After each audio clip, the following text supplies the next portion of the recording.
사도행전 27장 33절입니다. 날이 새어가매 바울이 여러 사람을 음식 먹으라 권하여 가로되 너희가 기다리며 먹지 못하고 줄인 지가 오늘까지 10나흘인즉 음식 먹으라 권하노니 이것이 너희 구원을 위하는 것이요 너희 중 머리털럭 하나라도 잃을 자가 없느니라 하고 떡을 가져다가 모든 사람 앞에서 하나님께 축사하고 떼어 먹기를 시작하매 저희도 다 안심하고 받아 먹으니 배에 있는 우리의 수는 전부 276인이라. 37절 말씀까지 봉독했습니다. 지난주에 이어서 우리는 사도 바울이 가진 담대한 신앙을 생각하기로 합니다. 우리는 왜 이런 담대한 신앙을 갖지 못하는가? 우리는 왜 신앙의 전투에서 실패하는가 하는 것을 지난주에는 우리가 선택하고 결심한 신앙이 성경이 얘기하는 것과 다른 우리들이 가진 기대 때문에 실패를 한다 그랬습니다. 주를 따르기로 하는 것이 여우도 굴이 있고 공중에 새도 집이 있지만 머리 둘 곳이 없는 분을 쫓아가는 것이요 쟁기를 잡고 뒤를 돌아봐서는 안 되는 선택이라는 것을 모르고 주를 믿었으니 이제는 주님께서 내가 원하는 모든 것을 해줘야 한다 하는 기대 속에서 출발하기 때문에 우리의 신앙이 그 힘을 발휘하지 못한다는 것이 내용이었습니다. 오늘 우리가 살피려고 하는 것은 우리 신앙이 대표적으로 강해지지 못하고 그리고 필요한 때에 실패하는 가장 큰 이유가 힘의 근원을 놓치는 데 있다고 생각을 하는 것입니다. 믿음이라는 것이 어디에서 힘을 발하느냐 그러면 믿음이라는 단어 자체가 갖고 있는 내용과 같이 믿음은 대상과 내용에 관한 싸움이지 믿는 자의 열심의 싸움은 2차적이라는 것을 놓치는 데 있습니다. 그러니까 힘이 어디서 나오냐 그러면 믿는 대상으로부터 힘이 나오는 것인데 우리는 믿는 자로부터 힘이 나오는 것으로 오해하기 때문입니다. 대표적인 예로 마가복음 9장 사건을 봅니다. 마가복음 9장에는 예수님께서 변화산에 올라가신 사건이 먼저 기록이 됩니다. 세 제자를 데리고 변화산에 올라가서 모세와 엘리야를 만나는 사건이 나오는데 산 밑에서는 남은 9 제자들이 어떤 사람이 데리고 온 귀신 들린 아이를 하나 고치지 못해서 이 어려움을 겪는 사건이 기록되어 있습니다. 그러다 이제 주님이 내려오시자 이제 제자들도 실패했고 또 그 아이를 데려온 부모도 주님께 메어 달려서 고쳐달라 하는 사건이 나옵니다. 22절 보시면 귀신이 저를 죽이려고 불과 물에 자주 던졌나이다. 그러나 무엇을 하실 수 있거든 우리를 불쌍히 여기사 도와주옵소서. 예수께서 이르시되 할 수 있거든이 무슨 말이냐? 믿는 자에게는 능치 못할 일이 없느니라. 이 구절이 믿음에 관해서는 아마 가장 조심스럽게 다뤄야 할 그리고 우리의 신앙이 든든해지기 위해서 꼭 제대로 이해해야 될 말씀이라고 생각합니다. 그러니까 믿지 않고 의심하면 결과가 안 이루어지고 믿으면 진심으로 믿으면 결과가 이루어진다는 뜻의 내용이 아닙니다. 지금 예수님께 그 아이를 데려온 부모는 간절함에 있어서는 누구에 못지 않지요. 주님께 그 자식을 고쳐주기를 바라서 데려왔습니다. 그 열심이 부족하지 않습니다. 그러나 무엇에 대한 것은 확인을 못하고 있냐면 주님께서 과연 하실 수 있을 것이냐 없을 것이냐에 대해서는 그가 분명한 확신이 없었던 것 같습니다.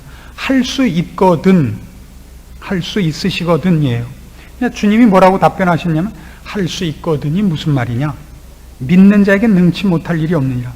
여기서 믿는 자라는 건 결국 믿음을 가지는 본인의 문제가 아니라 그가 가진 믿음의 대상과 내용을 꾸짖고 있는 거예요. 왜냐하면 할 수 있거든이라는 건 누구에게 가붙어 있는 거냐면 믿는 자가 주님이 할 수 있을지 없을지에 대해서 확신이 없다는 얘기가 아니라 그 일을 부탁한 대상이 이 일을 할 수 있는지 없는지를 대상에 관한 이해가 부족하다는 걸로 쓰고 계시단 말이에요.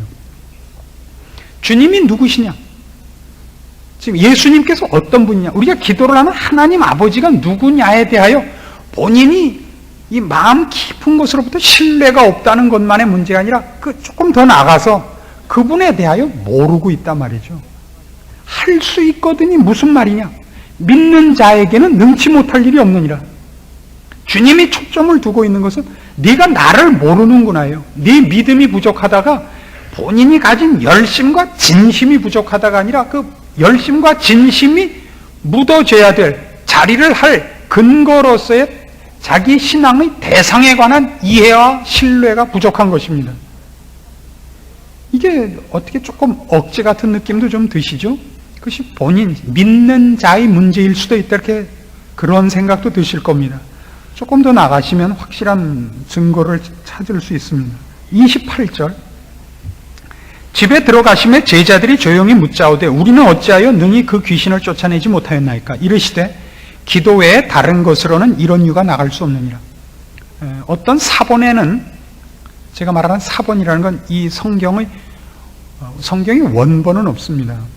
그 원본을 옛날에는 이게 그 일일이 카피를 해야 됐던 것이기 때문에 그 사본들이 많이 남아 있습니다. 원본을 보고 베낀 그 책들 중에 기도만 있는 것이 있고, 어떤 사본에는 기도와 금식이라고 그 금식이 들어가 있는 게 있습니다. 즉 기도와 금식 외에 다른 것으로는 이런 유가 나갈 수 없느니라. 이런 일이 결과될 수 없느니라요. 기도와 금식. 그러니까 기도하지 않아서 안 됐다고 보이지 않습니까? 기도란 그런 뜻이 아닙니다. 기도란 원칙적으로 제1차적인 메시지가 뭐냐면, 기도를 하는 당사자가 그 일을 할 수 없기 때문에 제3자에게 도움을 요청하는 것이 기도입니다.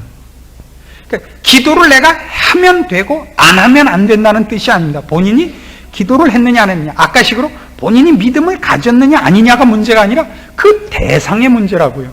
기도란 대상, 내가 스스로 그 문제를 해결할 수 없어 누구에게 도움을 요청하는 것이 기도입니다. 즉 기도 외에는 이런 이유가 나갈 수 없다는 건 너희는 못한다, 이건 하나님만이 할 수 있는 일이다, 나만이 할 수 있는 일이다, 그러니까 내게 부탁해야 된다 이겁니다. 부탁하는 문제가 아닙니다. 부탁의 성실성 문제가 아니라 누가 할 수 있느냐의 문제를 분명히 하기 위해서 기도가 등장을 합니다. 금식은요, 우리 종종 금식 기도는 훨씬 응답이 빠르다, 그런 얘기를 시중에서 들어본 적이 있습니다.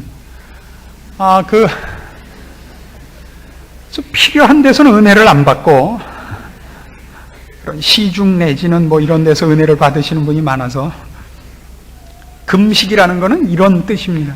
사람은 원래가 먹는 것으로 힘을 내는 존재입니다. 그렇죠? 병이 나도 억지로라도 먹어라, 약이라고 생각하고 먹어라죠. 먹어야 힘이 나는 존재가 인간입니다. 먹지 않는다는 건 뭐죠? 이제부터 일어난 일이 내 힘으로 일어난 것이 아니라는 걸 가장 대표적으로 상징하는 게 금식입니다. 그 금식은 굶는 데 뜻이 있는 게 아닙니다. 이건 제 힘으로 안 됩니다, 하나님만이 하실 수 있습니다 라는 신앙 고백으로 들어가는 것이 금식이요 기도입니다. 그 금식 기도라는 건 둘 다 누가 얼마나 오래 안 먹었느냐의 싸움이 아닙니다. 이건 미련한 겁니다. 기도를 누가 목청을 더 크게 하느냐의 싸움은 아닙니다. 이게 원리예요. 즉 모든 신앙이라는 건 결국 대상에 관한 싸움이에요. 하나님을 어떻게 이해하고 있느냐입니다.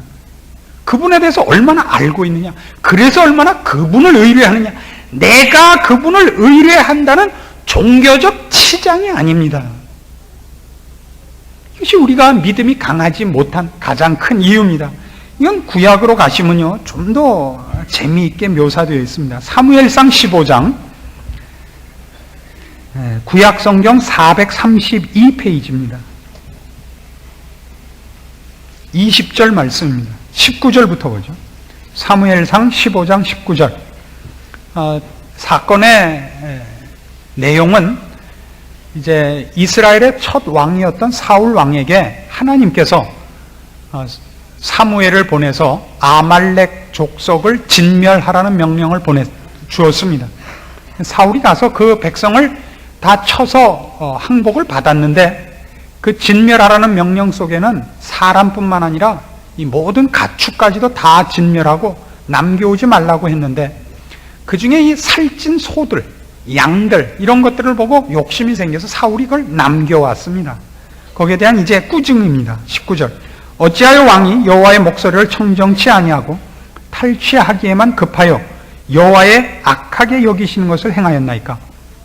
사울이 사무엘에게 이르되 나는 실로 여호와의 목소리를 청종하여 여호와께서 보내신 길로 가서 아말렉 왕 아각을 끌어왔고 아말렉 사람을 진멸하였으나 다만 백성이 그 마땅히 멸할 것 중에서 가장 좋은 것으로 길갈에서 당신의 하나님 여호와께 제사하려고 양과 소를 취하였나이다.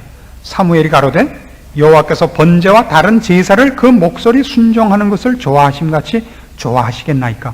순종이 제사보다 낫고 듣는 것이 수양의 기름보다 나으니 이는 거역하는 것은 사술의 죄와 같고 완고한 것은 사신 우상에게 절하는 죄와 같음이라.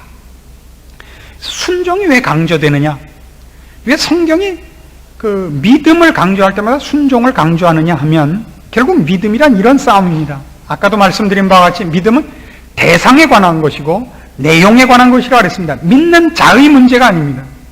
믿음이 믿는 자의 문제가 될 때는 그것이 그 사람의 어떤 종교심과 어떤 그 성실함을 증거하는 한 포장밖에 되질 않습니다. 그러니까 지금 사울 왕이 욕먹는 게 정확히 그렇습니다. 여호와의 말씀을 순종치 않고 제사나 드리는 것이 신앙이라고 생각하지 말라 이거예요. 제사는 드리고 말씀을 순종치 않는 것, 즉 그의 말을 거역하고 완고한 것은 사술의 죄와 같고 사신 우상에게 절하는 죄와 같다. 우상이란 궁극적으로 우상이라는 것은 실제 존재가 아닌데, 그리고 신이 아닌데 우리가 신이라고 스스로 갖다가 인정을 하고 가서 종교적인 행위를 하는 대상 아닙니까? 그럼 어떻게 되느냐 하면 그 신은 실제로 존재하지 않으니까 무슨 요구가 없죠. 우상은 다 그 우상을 섬기는 그 종교인들에게 요구가 없습니다. 모든 요구는 누가 만든 거냐면 가서 경배하는 자가 만든 겁니다. 그건 결국 왜 만들었냐면 본인의 종교성을 강조하기 위해서 만든 거에 불과하지 않습니까? 이게 사신 우상에게 절하는 것 같다는 거예요. 사술이라는 거는 가짜 어떤 술법이란 말이에요. 지가 욕심내는 것을 하기 위한 자기 도취죠, 뭐. 자기 장난이고. 결국 자기 욕심과 자기 치장으로 종교라는 것을 만든 것이지, 거기에서 어떤 명령을 받고 그 요구에 자기를 제한시키려는 순종이 없어지는 것입니다. 그러니까 신앙에서 그 신앙이 힘을 발휘하지 못하는 가장 큰 이유가 뭐냐 그럴 때, 하나님이 누구시고 하나님의 요구 아래 나를 자리 잡지 않고 내가 하고 싶은 것이 앞장서게 되면 그는 자기 힘을 근거로 해서 서 있을 수밖에 없습니다. 그게 강한 힘이라는 건 존재하지 못합니다. 지가 낼 수 있는 힘이 전부가 됩니다. 그렇지 않습니까? 신자들이 죽음 앞에서도 혹은 사람들의 여러 가지 유혹과 협박 앞에서도 당당한 것은 이 세상이 나를 죽일 수 있고 나를 곤란에 빠뜨릴 수 있다 할지라도 하나님을 실패케 할 수 없다는 걸 믿는 것이 우리의 믿음이요, 우리의 믿음의 강한 부분입니다. 그러려면 하나님이 누구냐와 하나님의 명령 아래 나를 순종시킨, 죽어도 좋다는 그 자신이 있다면 그의 믿음이 약화될 수가 없는 것입니다. 근본적으로. 그러나 우리의 신앙이 힘을 갖지 못하는 것은 내 욕심과 내 근거 위에 선 내 힘뿐이지, 신앙이라는 것은 모두 그 치장에 불과한 것입니다. 하나님이 나에게 인생에 대해서, 존재에 대해서, 삶의 방법에 대해서 아무 발언권도 갖고 있지 않습니다. 그 아래 나를 순종시킨 적이 없습니다. 하나님이 내 모든 신앙의 근거로 작용하지 않고 내가 내 힘의 근거거든요.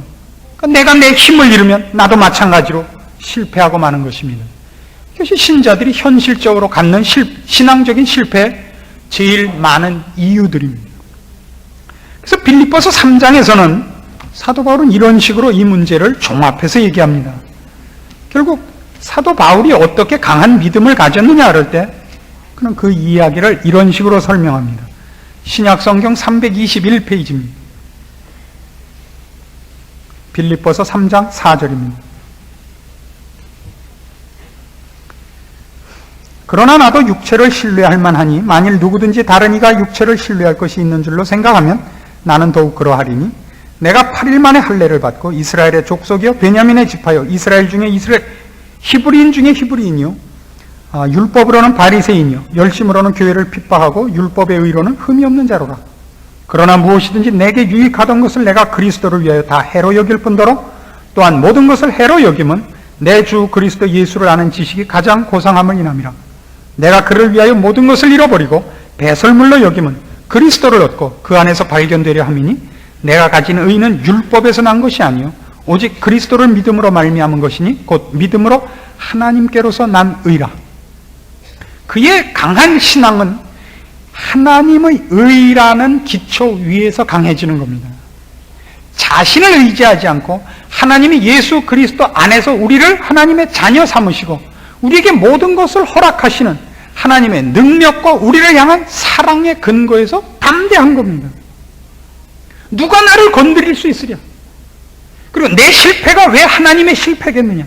이것이 그의 강한 믿음의 근거집니다. 그러나 우리는 어떻게 하기 쉬우냐 하면 처음에 바울이 실패했던 것 같이 자기 의를 의지하고 있기 때문입니다. 사도 바울도 처음에는 자기가 하나님을 잘 믿는다고 생각하고서 예수 믿는 자들을 핍박했습니다. 그때 그가 한 것들은 실제로 자기의 힘이 아닌 것들이었습니다. 히브리인 중에 히브리인이고 바리새인이고 율법의 의로는 흠이 없는 자로 자처했습니다. 그때 그가 한 일이 뭐였죠? 예수님께서 다메섹 도상에서 바울을 만났을 때 했던 꾸중이 뭡니까? 사울아 사울아 네가 어찌하여 나를 핍박하느냐였습니다. 거기서 놀랐죠.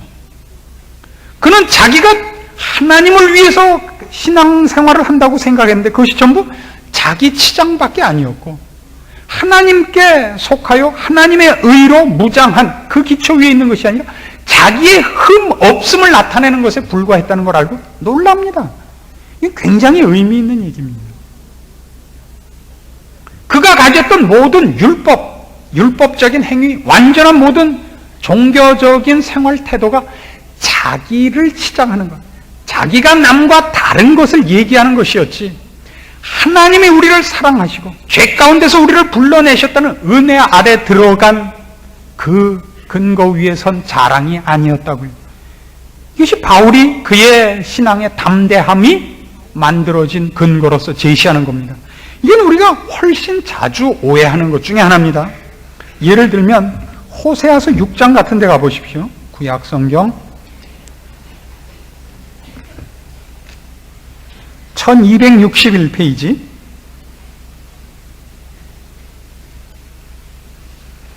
호세아서 6장 6절입니다. 이런 구절을 기억해야 됩니다. 나는 인애를 원하고 제사를 원치 아니하며 번제보다 하나님을 아는 것을 원하노라. 이건 무엇 때문에 나오느냐 하면요 4장에 가시면 호세아 4장 6절에 하나님께서 이스라엘 백성을 이렇게 꾸짖습니다. 내 백성이 무엇 때문에 망한다고요? 지식이 없음으로 망하는도다. 네가 지식을 버렸으니 나도 너를 버려 내 제사장이 되지 못하게 할 것이요 네가 네 하나님의 율법을 잊었으니 나도 네 자녀들을 잊어버리리라. 자, 이스라엘 백성을 뭐로 꾸짖는다고요? 저들이 제사를 안 지내고 율법을 안 지킨 것이 아닙니다. 그러나 그 제사를 지내고 율법을 지키는 것이 자기 치장이라고요. 자기의 우월함을 증명하는 것으로 가고 있지 나에게 의로운 근거가 없고 하나님 안에만 있다는 믿음이 믿는 자의 믿음, 신실함과 종교성을 증명하는 것으로 가지 말고 믿음의 대상, 믿음의 내용으로 귀의하는 것으로 가야 될 거 아니에요. 하나님이 누구시냐? 뭘 원하시느냐? 이런 가지 않고 나는 믿음을 갖고 있다. 나는 일주일에 2번씩 금식한다. 나는 1번씩 철야한다. 나는 너보다 더 종교적이다. 나는 더 믿음 생활한다.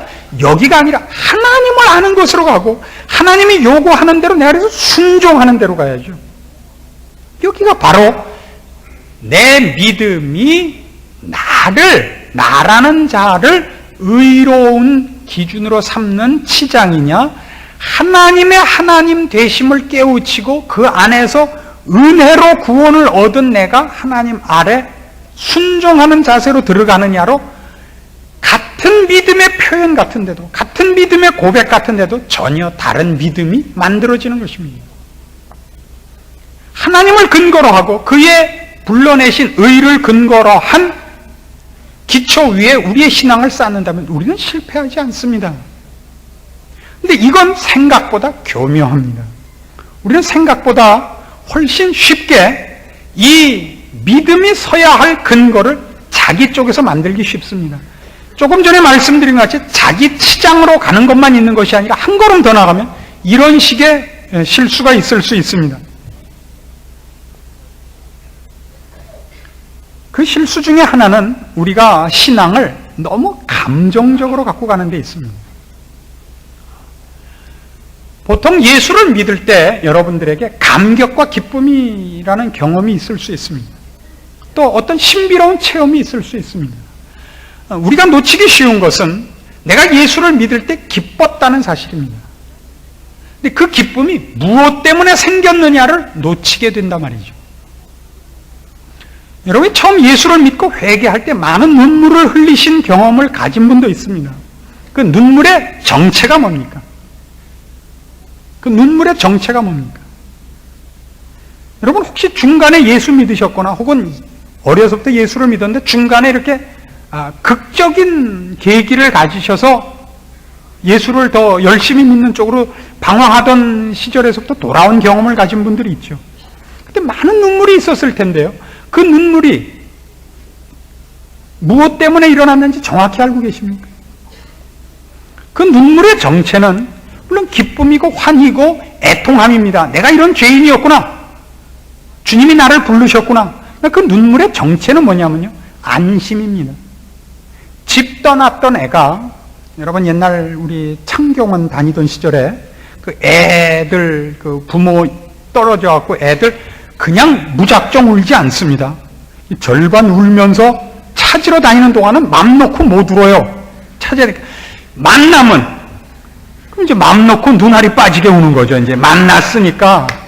그래서 회개 시에 나오는 눈물은 내가 얼마나 죄인이었었는가를 아는 후회의 눈물이 아니라 안도의 눈물이라는 걸 알아야 됩니다.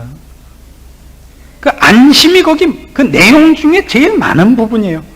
내가 집에 돌아왔다. 내가 이제 하나님을 만났다. 이 안도의 눈물이 제일 많은 거예요. 그 눈물은 아주 그래서 미묘한 것입니다. 아주 신비로운 것이고요. 마찬가지로 그런 식으로 말고 어떤 체험에 의해서 여러분이 하나님께 돌아올 수 있습니다. 그러니까 예수를 믿는 사람들이 갖는 체험은 무슨 암이 났다든가 무슨 죽을 뻔한 교통사고에서 어떻게 묘하게 살아났다는 것이 그게 문제가 아니라 그 기적으로 여러분이 하나님을 만난 것 때문에 그 기적은 다른 것과 다른 겁니다. 독특하고 다른 것과 비교할 수 없는 기적이 되는 겁니다. 근데 뭐만 남느냐 하면 잘못하면 그것이 하나님을 만났다. 하나님께 돌아왔다라는 내용의 부산물로서의 기쁨과 체험이 아니라 기뻤다만 남는단 말이에요. 여러분 잘 아는 이런 우리 예수 믿는 사람들 중에서도 그 적지 않은 혼란을 가진 사람들이 있습니다. 구원 확신파라는 데가 있어요. 이 사람들은 개인적으로 구원을 얻은 날을 뚜렷하게 다른 사건과 구별되게 기억할 만한 사건으로 경험하지 않은 사람은 가짜라 그러는 데입니다. 어느 날 어느 시에 어디서 구원받은 것을 확신한다라고 말을 해야만 쳐주는 데가 있어요.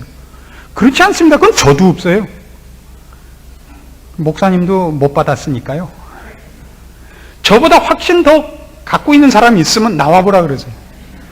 저보다 믿음의 확신이 큰 사람 아직 만나본 적이 없습니다. 제가. 저는 분명한 확신과 정말 살든지 죽든지입니다. 그럼에도 불구하고 저는 그 체험이 없습니다. 어느 날 어느 시라는 체험도 없고 제 생애에 눈알이 빠지게 울어본 적이 일단 없습니다. 저는 그냥 덤덤하게 믿어온 사람입니다. 그럼에도 불구하고 이렇게 괜찮은 경제와 있는 사람입니다. 믿음이라는 것을 속지 마세요. 어떤 신비로운 체험 때문에 신앙에 어떤 돌연한 전기를 가진 사람이 있을 수 있습니다.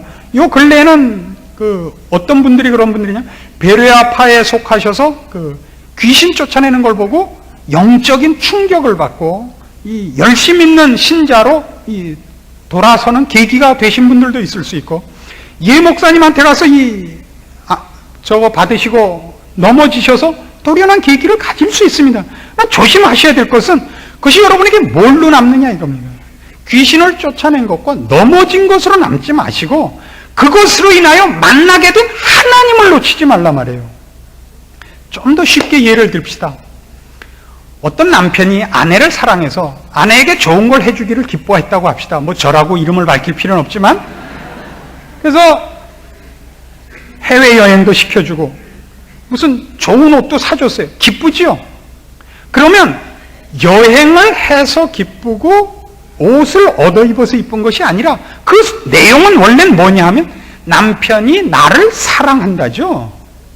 그러나 잘못하면 뭐만 남냐면 해외여행을 가보지 않은 사람은 기쁨을 모른다. 이거는 난센스라고요. 연탄을 앞에서 끌고 뒤로 밀면서도 부부가 사랑하고 행복할 수 있어요. 우리가 오해하는 건 이겁니다. 그래서 우리가 뭘 오해하느냐 하면 우리의 기분과 감정이 어떤 수준 이상으로 넘쳐나지 않으면 본인의 신앙을 의심하는 것이 신자들이 강한 믿음을 갖지 못하는 가장 큰 약점입니다. 행복이란 자식이 대학 붙고 남편은 사장 되고 갑자기 복권이 당첨되고 내가 산 땅이 그냥 막 오르고 이게 행복이 아닙니다. 행복은 어느 날 잔잔히 잠자는 애 얼굴에서 발견하는 겁니다. 쌓여오고 쌓여오고 쌓여온 어떤 경지고 어떤 수준이고 어떤 차원 다른 그런 것들입니다. 그것도 하나의 사건, 하나의 독특한 경험이 아닙니다. 그건 가슴속이 왈랑왈랑 하는 게 아닙니다. 그건 언제 그러냐면 12살 때 첫사랑으로 느꼈던, 지나가 보니까 개뿔도 아니었던 그때 그 센치멘탈했고 뭘 모르던 시절의 가슴 두근거림입니다. 가슴 두근거림이란 꼭 첫사랑에만 있는 게 아니고 남의 집 유리창 깨고 뒷골목에 숨어 있을 때도 가슴은 두근거리는 겁니다. 그걸 오해하지 마세요. 그래서 자꾸 어떤 체험이나 가슴 띵으로 쫓아가시지 말라고요. 무엇이 내용인가를 놓치지 마십시오. 그래서 이것이 얼마나 중요한 문제냐면요. 에베소서 6장으로 가십니다. 10절부터 봅니다. 정말로 너희가 주 안에서와 그 힘의 능력으로 강건하여지고 마귀의 괴계를 능히 대적하기 위하여 하나님의 전신갑주를 입으라. 우리의 씨름은 혈과 육에 대한 것이 아니요 정사와 권세와 이 어두움의 세상 주관자들과 하늘에 있는 악의 영들에게 대함이라. 그러므로 하나님의 전신갑주를 취하라. 이는 악한 날에 너희가 능히 대적하고 모든 일을 행한 후에 서기 위함이라. 그런즉 서서 진리로 너희 허리띠를 띠고 의의 흉배를 붙이라. 자, 악한 영과 싸우고 주의 군사로 든든해지기 위해서 필요한 무장이 있습니다. 그 중에 하나 의의 흉배라는 게 있습니다. 이 의의 흉배라는 건 지금 이 사도 바울이 이 군인의 무장을 묘사해서 기독교의 신앙을 우리에게 권면할 때 당시에 그가 보고 쓴 것은 로마 군인들의 그 무장입니다. 로마 군인들의 갑옷을 보신 적 있죠? 흉배라는 것은 목부터 어깨, 가슴, 배를 가리는 보통 가죽으로 만든 혹은 그 위에 철판 같은 걸 이렇게 붙여서 만든 가슴과 배를 보호하는 일종의 보호구입니다. 여기 가장 중요한 내장들이 들어있기 때문입니다.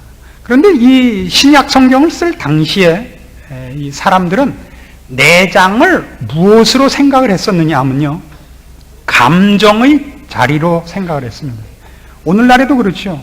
우리가 감정의 자리로 이 내장을 생각합니다. 창자가 끊어지는 것 같이 슬프다, 이거 아닙니까? 간땡이가 부었다, 허파에 바람이 들었다. 이 감정의 자리로 본단 말이에요. 어디서 일성호가는 남의 애를 끝나니, 이 창자, 심장, 무슨 이런 것들을 감정의 자리로 보았습니다. 그걸 뭘로 보호하라고요? 의의 흉배. 아까 사도 바울이 빌립보서 3장에서 얘기했던 것 같이 내 의는 내 손에서 난 것이 아니요 예수 그리스도를 믿음으로 말미암아 하나님께로서 난 의라. 왜 그렇게 얘기를 했냐면 우리가 믿음의 담력을 가지려고 할 때마다 사탄이 우리에게 뭐라고 공격하냐면 너 그 말할 자격 있어? 그거거든요. 조금 아까까지 딴짓하고 온 주제에 무슨 기도야? 이게 우리가 담력을 못 갖는 이유입니다.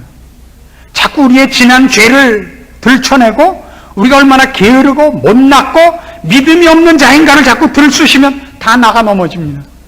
그리고 우리가 우리 자신을 돌아볼 때 실패뿐이라고 생각하면 생각할수록 우리 마음의 믿음은 식어지죠. 그게 어떻게 활활 불이 타겠어요? 그건 잘못이라고요. 우리 마음에 주를 향한 내 열심을 불을 질러서만 믿음의 활력을 가지려는 건 잘못입니다. 그렇지 않습니다. 믿음은 어디에 있느냐? 하나님의 의입니다. 우리가 로마서 5장 8절에서 보는 바와 같이 우리가 아직 죄인 되었을 때 그리스도께서 우리를 위하여 죽으심으로 아버지께서 우리에 대한 자기의 사랑을 확증하셨습니다. 성경은 언제나 이 부분을 강조하는 겁니다. 하나님이 내 편이다. 걱정 말아라 이겁니다. 로마서 8장으로 가시죠. 로마서 8장 31절입니다.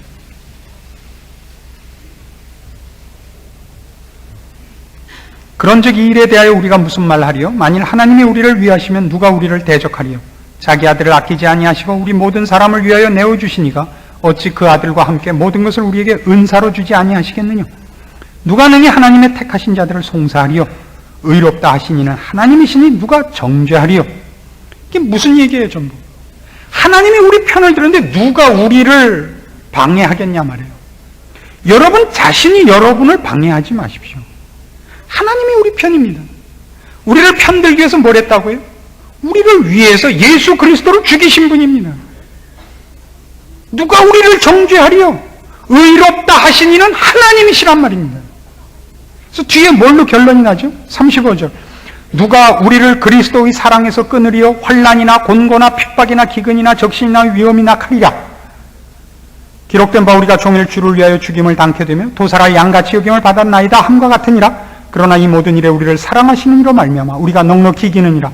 내가 확신하노니 사망이나 생명이나 천사들이나 권세자들이나 현재일이나 장래일이나 능력이나 높음이나 깊음이나 다른 아무 피조물이라도 우리를 우리 주 그리스도 예수 안에 있는 하나님의 사랑에서 끊을 수 없으리라. 그러니까 우리가 어디에서 신앙의 담력을 잃는다고요? 근거를 내 안에서 만들려고 하는 것 때문입니다.